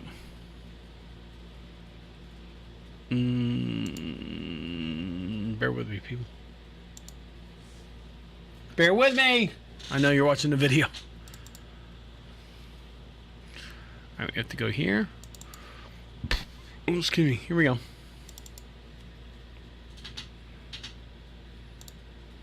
Deleted. End of new messages. Check erased messages. All right, so this is a message sent from my aunt to me because I didn't respond fast enough to an invitation that she sent me, I think 6 days before the party.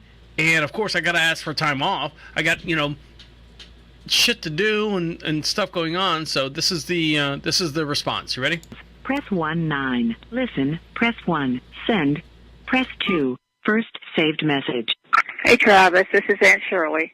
I was just wondering if you got the invite to your mom party. I know as much as I'd love to see you come because that would make her so happy. I was just waiting for your little note. I hope you would write some. And also, if there's any way you could enclose with that note a little financial help, they sure would need it and could use it. Okay, bye-bye.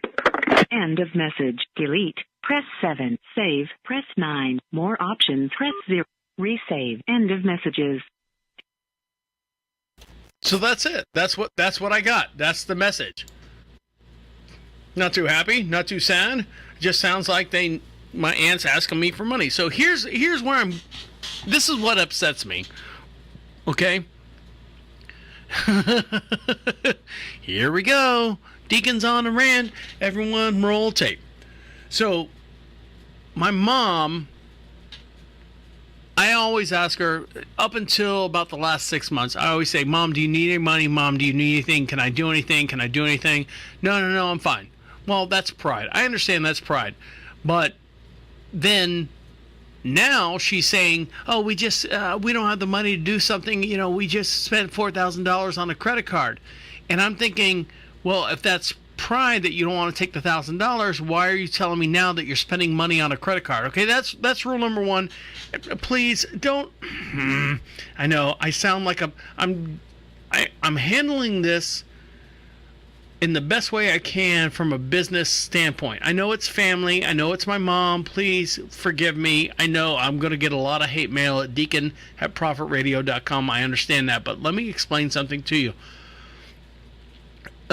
Then my aunt, on top of my mom saying that she spent $4,000 on a credit card that she didn't have the money for, and my aunt saying that, if you write a letter, Trav, Deacon, we want you to write something funny. You're a funny radio guy. Can you write something funny on a note and card and for your mom's 50th anniversary? And by the way, can you slip in some money for that because they need money? Okay. They would really appreciate it. Okay, the money part, I guess it's one of those things I don't want to say I'm a millionaire because I'm far from it, but when you see, if you come into a substantial amount of money, lottery,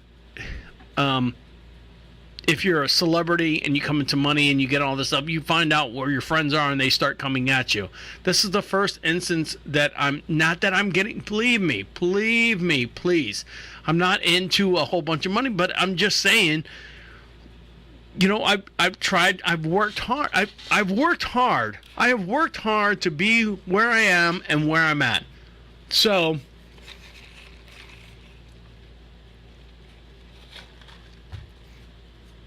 I don't want to get into me. It's not about me anymore.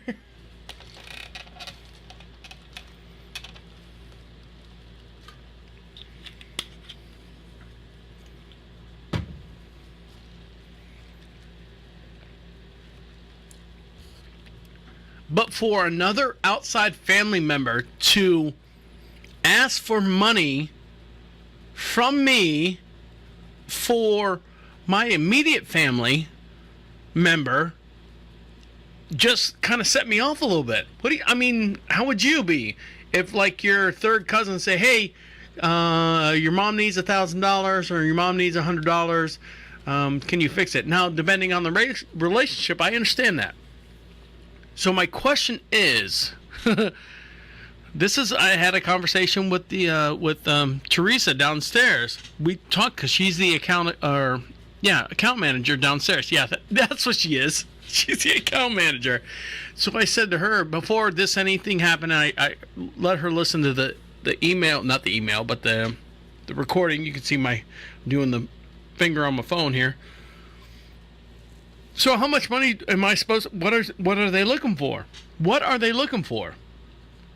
My aunt, in this letter, this funny letter that I'm supposed to send my mom, based on a 50-year wedding anniversary that I didn't do anything for the 49th or the 47th or the 46th or the 36th or the 26th or the 6th or the 9th or whatever. What are they looking for? $50? No. $100? No. 1,000? Well, all right.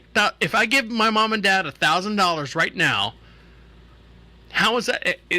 What is that going to do? What is that going to fix? Is $1,000 going to fix their problems? My mom's going to be off dialysis. My mom's going to be, off whatever. My dad's going to be able to, discover this and discover that. I don't know. Is $1,000 going to fix their problems? No, it's not going to. 10,000? Maybe 10,000 will get them through a couple months. I understand that. Okay, listen to me. These are the same people. These are the same people that I eliminated college. I was going to college. I was going to school. I was in the middle of a great program at UCF, actually Valencia, and then UCF. And then I had an opportunity to be a entertainer, live broadcaster down in Miami, down in South Beach. And it paid a lot. So I went down there and I worked 3 days a week, and then I would come back home. In the process of this, my money ran thin. I was getting paid, and then I was living in Orlando and sharing a place down in Miami at the same time. So I was I was 20-something years old. I was spreading it thin. I was coming to the point where my house was going to be foreclosed on because I couldn't afford to follow my dreams and afford my house in Orlando. So I asked my mom and dad for money to help me. And I'm, in tears, 23, 24 years old. Well, how much do you need? I think to bring everything up to date, I think I needed $3,700. My mom and dad said, okay, no problem. $3,700. Here's a check. Handed it to, not right then and there. They said, okay, let us think about it overnight and we'll get back to you. Went back to their house the next day. The house I grew up in, by the way, $3,700. Sure, no problem. Here's $3,700 on the cashier's check. And then on top of that was a legal document that had a payment plan based on 1.2% interest that I had to pay back my parents for a loan to keep my house, my first house that I ever bought, back to them. Okay? So I borrowed money from my parents. Borrowed money, it's not a gift. Borrowed money from my mom and dad. $3,700. I had to pay interest back at 1.2%, which is low, of course. But they actually made me sign a document. We went down to the local, I think, mailbox, etc. We had it notarized, and here I am with my mom and dad. Now I'm in debt. I'm in debt to my mom and dad. I'm in debt to my mom and dad because of this. Well, that didn't last too long because once the broadcasting thing took off, I paid it off within 6 months. They had me at 18 months. 18 months. But still, you didn't pay for my school.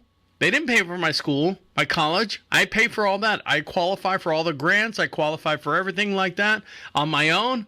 Didn't pay for any of that. And then I asked, see?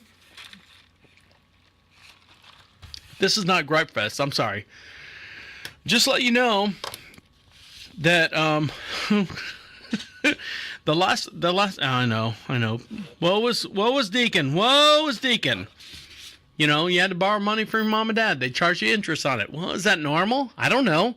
Why was I left at home on a latchkey? You know, I was left at home for a couple hours by myself until my uncle came home. I don't know. I was excited about all the stuff I got for school supplies, but not excited about not grocery shopping, shopping for school clothes. No wonder my blood pressure's up. And the last thing I just want to say, wrap this all up. And I know this is the boring and the sad part and the woe is me part. When I turned 18, just to put a little bow on this whole situation, when I turned 18, my mom and dad wrapped up a physical invoice for me. And I'll tell you what it said when I come back. You're listening to Deacon Live right here on Prophet Radio. I'll be right back.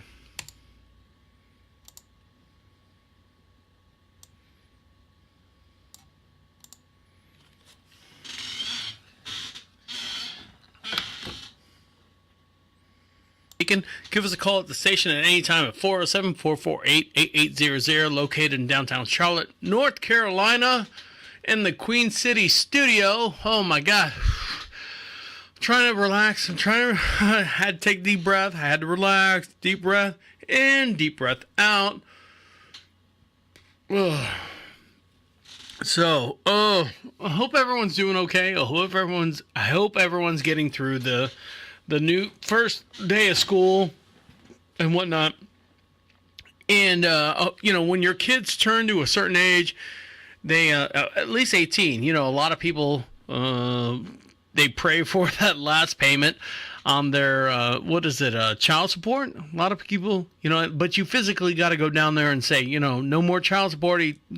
He or she turned 18 and out of school. I think it's as long as they're in school up until they're 20. I forget what the rules are. Not that I have kids. I already told you I got, 97 chickens and 4 horses and 4 dogs and 97 acres that I got to worry about. But, when you turn an age, 18, I guess, is the legal age to be an adult, you expect a couple things. You expect, you get gifts as far as sometimes you get a car. Some parents will buy your car for the first time when you're 18. Hey, guess what? You're 18. Guess what? Here's a new car. You're going to college. All right. You get a life supply of something. I don't know. I forget what the traditional 18-year-old gifts are. I know my grandmother, she's passed away now, but I think I got a $50. What's it? A $50? What do they call the shit? A savings bond. That's what I got. A $50 savings bond. I wonder how much that's worth now. Probably $52. Hate to say that because back in the day, my grandmother being an older woman and went through World War I as a child and World War II. I think I got a $50 savings bond because that's what you did. They gave you a savings bond. They said, or you bought savings bond, which was a guaranteed whatever percentage return and whatnot. And I think a cousin of mine gave me stock in Darden Restaurants and General Mills. I think I still have those too, but I think it's like 1 or 2 shares. They might have multiplied 2 or 3 times, but I mean, it's not anything special. One thing you don't expect to get when you turn 18 is an invoice. An invoice of just, what an invoice is. An invoice is basically a list of things that you purchase or gathered up and then a final balance on the bottom. Well, when I turned 18, my mom and dad gave me an invoice. An invoice that was rolled up and it was on like the antique paper. I don't know where they got it printed at. My dad probably being the computer guy, printed it off his Commodore 64 dot matrix printer, and it had an itemized list of everything for me that I acquired, I guess, in my 18 years of being a child under my mom and dad's watch. So it was an invoice. It was an invoice. It was a bill that my mom and dad handed it to me. And it was, of course I had to unroll it, and everyone's looking at me like going, oh, what is this? And I'm like thinking it's like a gift card or something. And I'm looking at it and I'm reading it. And if you're watching the YouTube channel, that's great. I'm waving at you at the camera. I'm looking at my paperwork here. Top of it says, invoice for Deacon, blah, blah, blah, date, 1673, blah, blah, blah, and going on down. First line, birth, and it said like $12,000. Second line, diapers, food, and it just went on and on and on. Babysitting, blah, blah, blah, this and that. And a lot of this stuff is very debatable because Jesus Christ, they didn't pay a whole lot of shit to anyone to watch me. I was on my own most of the time. And then, school supplies and, elementary school and then junior high supplies and high school supplies. And granted, thank God I never went to jail, never got in trouble. There's no legal, I'm looking on a thing for legal stuff. There was no legal, because that happens sometimes with kids and whatnot and pushing people off bridges. And you sit there and you look through the whole entire thing, and at the bottom, I literally looked at the bottom, thinking that I was getting a check for $100. I don't know. I've got it somewhere in my memory drawer, but I think it was like $127,000 or somewhere around there. It was six figures. It wasn't over 200, but it was around 100 something thousand. And then at the bottom, and I'm reading it going, holy, I'm looking at it like a fucking bill. 100 owed, money owed, 120, whatever, 150, 190 something $1,000. I'm like going, and I'm 18. I'm like going, how the fuck am I going to, Jesus, why would you, and I'm 18 years old. I'm like going, holy Jesus. Hey, there's a problem. There's the problem right there. Remember all that other stuff I was talking about earlier? Nope. This is the problem right here. This is why I am the way I am.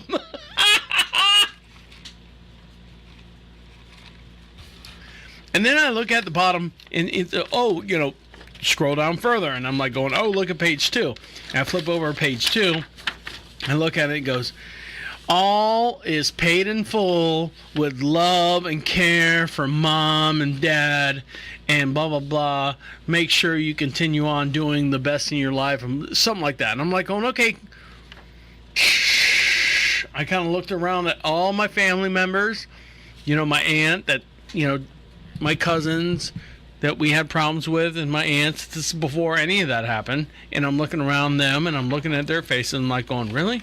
I'm like, this is kind of holding it up. How you go like, this is kind of like bullshit. This is effed up. And my mom and dad go, well, we wanted you to know how much it cost to raise you. Literally came out of their mouth. We wanted to know you to know how much it cost to raise you. And I'm like going, shh. There's a picture of me going like that somewhere. I know, because it was my 18th birthday. Everyone was taking pictures with their Polaroids and their, Nikon snaps and stuff like. I'm like going, okay, that kind of sucks. Kind of ruined everything. You want cake? Who wants cake? Who wants cake? No, I don't want cake because I don't want to eat it either. So that's what my mom and dad did. They sent me an actual bill of what it cost to raise me, and they kind of looked at me like, you should be grateful for us or grateful to us or... So, I come into your Aunt Shirley said that you're coming to your mom and dad's 50th wedding. Why? Why am I going there? Why? Well, it'd be nice if you could go to the wedding, to the anniversary. Nope, not going. Not going. Nope. Oh, Deacon, you're a son of a bitch. Why? They raised you. Did you not hear what I was talking about for the last 2 hours? Did you not hear anything of that?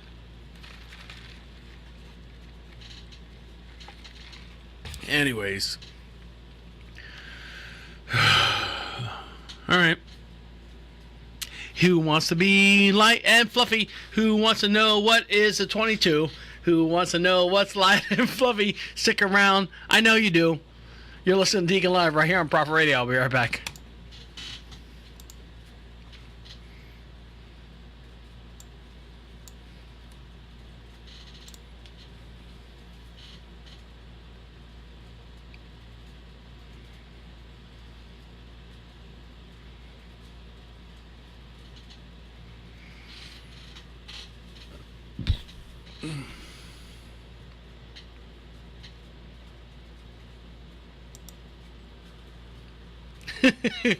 Welcome back. You're listening to Deacon Live right here on Prophet Radio. Email me with any complaints or concerns or anything at deacon@prophetradio.com. I know a lot of you are going to be upset about that last segment, and I apologize, but I mean, you want to talk about real life and everything that goes on in your life and my life and everything that goes out. That's the only thing. I'm just laying it out there.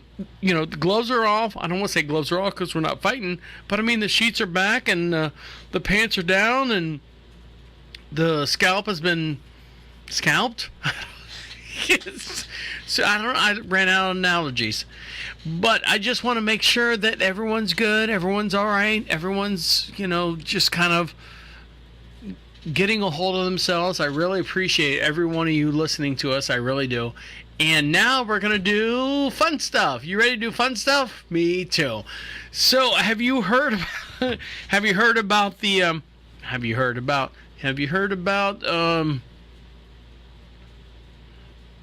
are you fans of viral videos? I am, and I like to see them on my Facebook screen, my Facebook feed and whatnot. Hold on, I gotta do this again. You ready? Here we go. Time to check my Facebook. Facebook, gotta check my Facebook. Gotta take another look. Nothing new. I am hooked. What to do? Hit refresh. All right, so here's the newest thing that I've been seeing on the Facebook is have you seen it's a 22? It's a 22. You haven't? Well, if you're watching the screen here, and if you're watching the video monitor, I'm on the bottom left-hand side, and Teacher Man, who's normally here, is on the bottom right-hand side. And on the top of the screen, you can see the actual my full screen here. So what I see when I'm clicking around, you see my cursor running around, just like one of those how-to things that you see on the video games. You can see what's going on here on my computer screen. I'm going to play this. It's so funny. Boop. So what are we doing? 22? Let's do 22. Here we go. 22.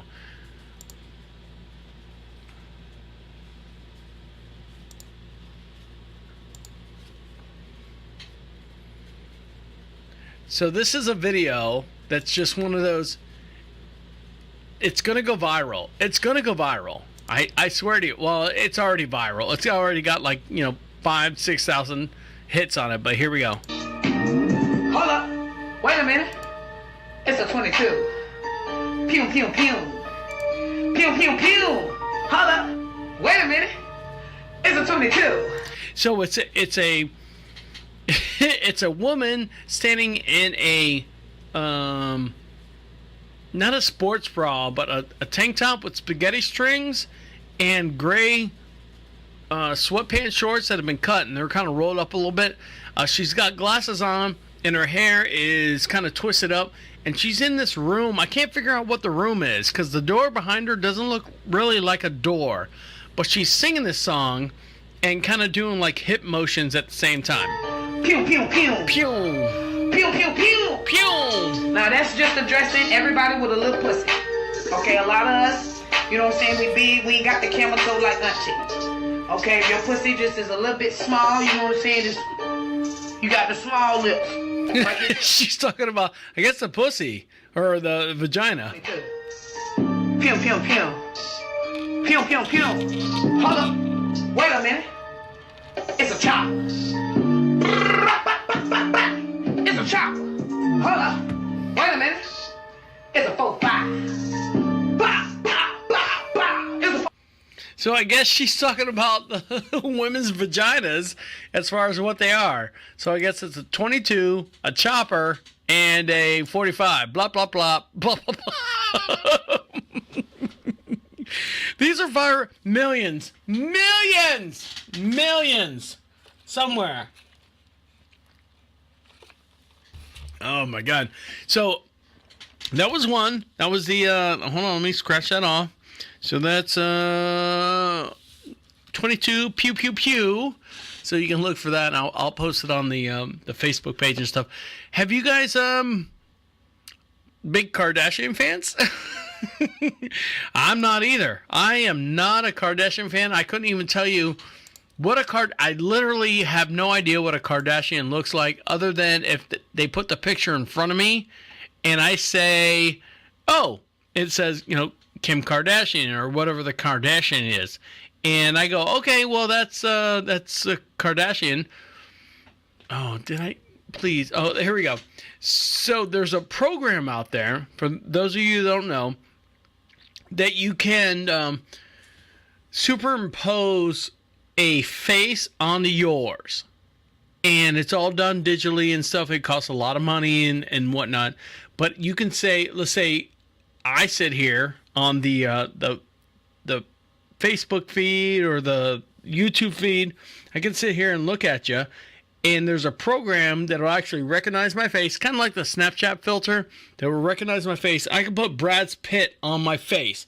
But if I talk, it shows like Brad Pitt talking. So there's a video that's being made by this girl. Her name's Help Helen Smash. I like watching her videos because it's all Snapchat. Snapchat's its own worst enemy. And she's using this technology. And the technology is she's taken Kim Kardashian's face and put it on the photographer. And that awkward pose that you've seen on the internet where Kim Kardashian is laying on a bed like a dead figure with shoes on. Come on, Kim, take your shoes off. Fucking hussy. And this is, they're making fun of that. So here we go. This is Kim Kardashian's photo shoot based on Help Helen Smash. Okay, Kim, give me hot, paralyzed bitch. Like that?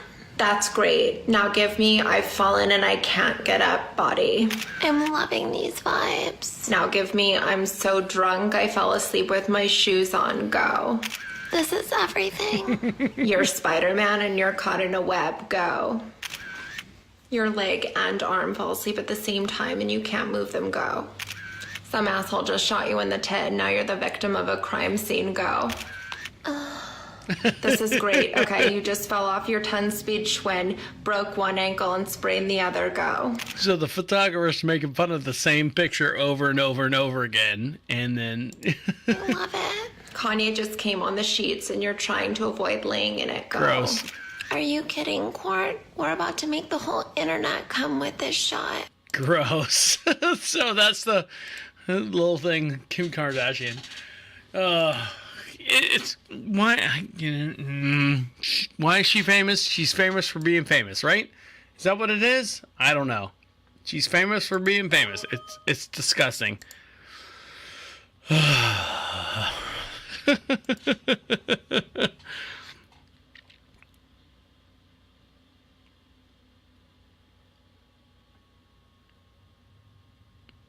All right, last thing. You want to have some fun? You want to do? You know what? Let's do a challenge. Let's do a challenge that beats the Kim Kardashian thing. This is an older song. It really is an older song. It just came across to me that people are starting to mock this song. It's kind of like one of those YouTube viral videos where they came out and then all of a sudden no one watched it, and then all of a sudden now everyone's watching it and stuff. So let me play this. This is the new challenge. I'm gonna say it's a new challenge. Please let it be the new challenge because it's so funny. It's so hilarious. And let me go here.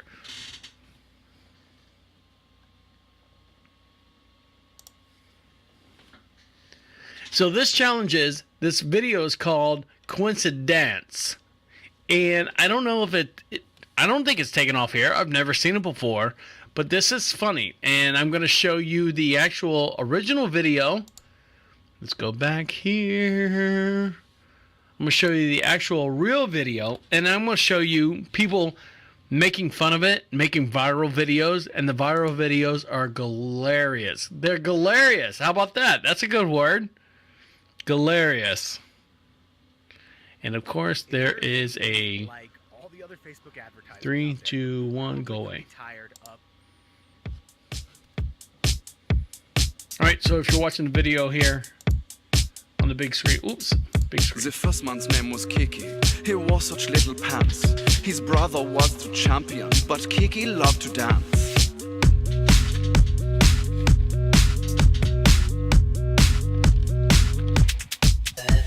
The second man was Choo-Choo, a master of romance. He loved the damsel in distress, but not as much as dance.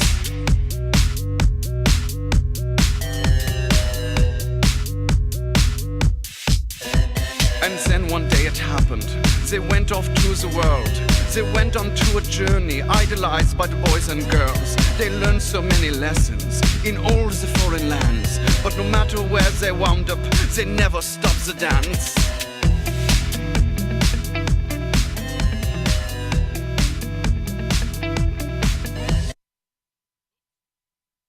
One day inside the station, in Amsterdam perchance, the men were dancing side by the man with the crooked glance. They turned to face each other. It was just happenstance that these two men would meet that day and do that fateful dance. Wow, you can really dance. Wow, you can really dance. He went. They said we've both been dancing all this time. What a coincidence. So there you go. That's the that's the generic version of the actual video and stuff of what's going on. And so it's called The Coincidence. And I don't know what happened or somewhere and someone picked it up. Of course, it's just one of those viral videos where they just pick it up. And the best part is there's a lot of people making fun of this. Can you really dance? So if you're watching the video and stuff, here we go. So I just created this. Oh, I gotta watch this ad? No, I don't want to watch this ad. But the coincidence is usually people are side-by-side videos and they're trying to make fun of the same song and stuff. You can really dance.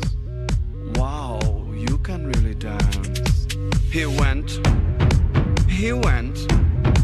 They said we've both been dancing all this time. What a coincidence. So what's happening is they're doing split screens and it's, one guy, recording one side of the conversation and the other side of the conversation and putting it together on a split screen. And that's what's happening. I think that's the new challenge. Let's do the new challenge. So you want to dance. Wow, you can really dance. And hashtag Deacon Live or whatever you want to do, because this is fun. This is a fun. No one gets hurt. No one gets hit by a fucking car dancing outside the fucking car. No one gets hurt doing anything crazy. And it's only, I think the chorus is only like 15 seconds long. Let's do this. Let's spread it around. Let's make Facebook a little bit lighter. Let's make Instagram. Let's make our social networks a little bit lighter. And that's what I want to do. I'm creating a new what do they call it? Challenge, new dance challenge. Dance challenge. Here we go. Wow, you can really dance. Wow, you can really dance. He went. They said we've both been dancing all this time. What a coincidence. Wow, you can really dance. So these are all just videos of you can people really doing dance. the same. He went.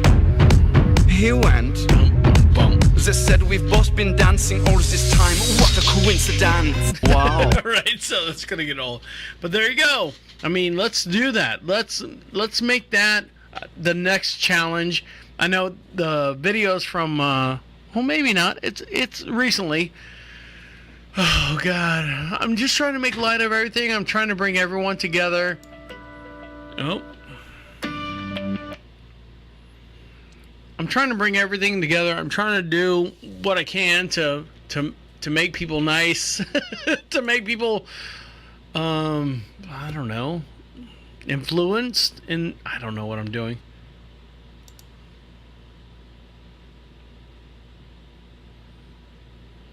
So I hope somewhere that you get inspired with Hope You Can Dance, everything that you've seen here on the station.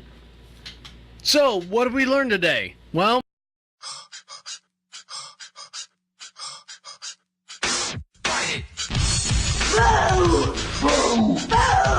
Oh no.